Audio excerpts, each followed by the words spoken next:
adalah sejenis penyakit yang berasal dari penyebabnya dari virus yang namanya sudah dinamakan SARS-CoV-2. Jadi ada penyakit virus yang seperti penyakit virus yang lain.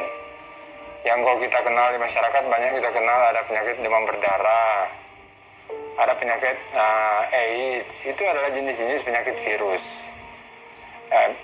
COVID ini juga adalah penyakit virus, meskipun variannya yang beda, modelnya yang beda, dan bahkan kita baru temukan yang kita identifikasi di akhir Desember 2019. Dan penyakit ini sudah menyebar luas hampir ke seluruh negara. Saat ini kalau nggak salah sudah 75 juta orang terinfeksi. Artinya pasti virus ini ada, karena 75 juta orang terinfeksi termasuk Presiden, Trump, Indonesia juga ada beberapa menteri, berarti penyakit ini pasti nyata.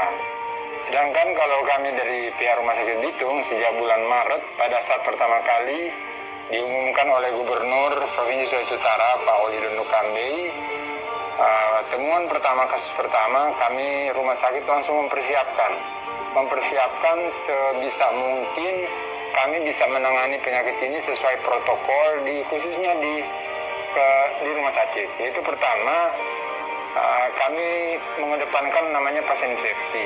Pasien safety itu, jadi bagaimana semua pasien yang masuk ke rumah sakit ini safe terhadap penyakit ini, terutama persoalan infeksi nosokomial atau saling terinfeksi satu pasien dengan pasien yang lain. Sehingga kami langsung hari pertama saja langsung membuat triase atau pemilihan pasien itu di depan IGD.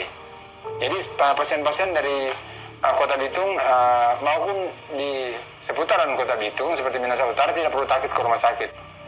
Sesak mungkin baru sedikit, kalau saya harus langsung ke rumah sakit itu, rumah sakit bisa tindaki itu dengan lebih cepat dan lebih baik. Sedang kalau kita tinggal di rumah, pernapasan itu akan menginfeksi seluruh paru-paru, akhirnya malah orangnya meninggal di rumah. Kalau ke rumah sakit akan memberikan obat sesuai protokol yang ada di Indonesia dan berlaku seluruh dunia, ya terutama pemberian obat antivirus.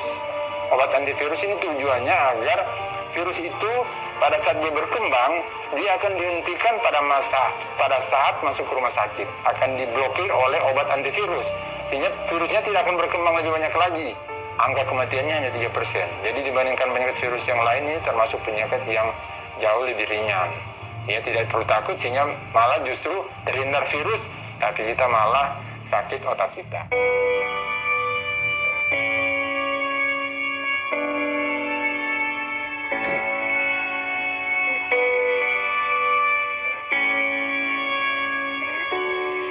Jadi awal-awal saya dirawat di rumah sakit, saya dirawat pertama kali seperti yang saya sebutkan di awal, yaitu di UGD. Jadi pada hari-hari pertama memang secara pribadi saya mengalami masa-masa atau fase-fase yang cukup berat. Jadi hari pertama itu bahkan memang saya merasa bahwa di hari pertama, kedua itu adalah akhir hidup saya.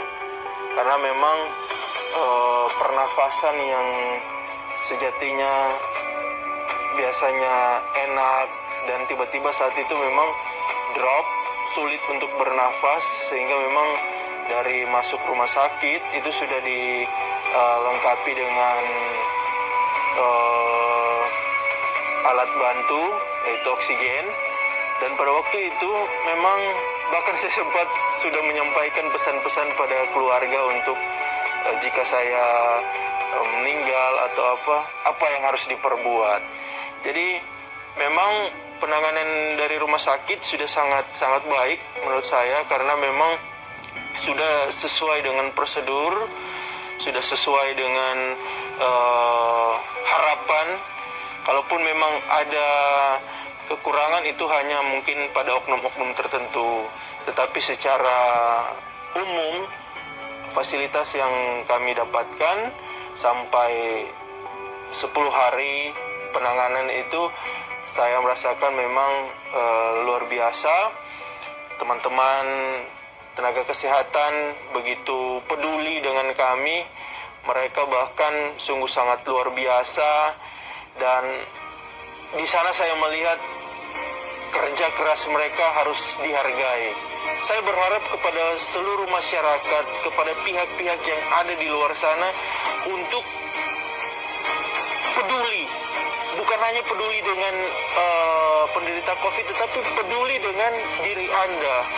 Apa yang saat ini pemerintah sampaikan, apa yang saat ini pemerintah anjurkan, minimal 3M, itu wajib kita ikuti. Karena apa? Karena itu merupakan modal kita untuk melawan COVID-19. Kita tetap memperhatikan segala sesuatu yang ada di sekeliling kita. Sayangi keluarga, sayangi orang-orang yang ada di sekitar Anda. Karena kita tahu tanpa peran keluarga kita tidak dapat melakukan suatu hal yang berarti.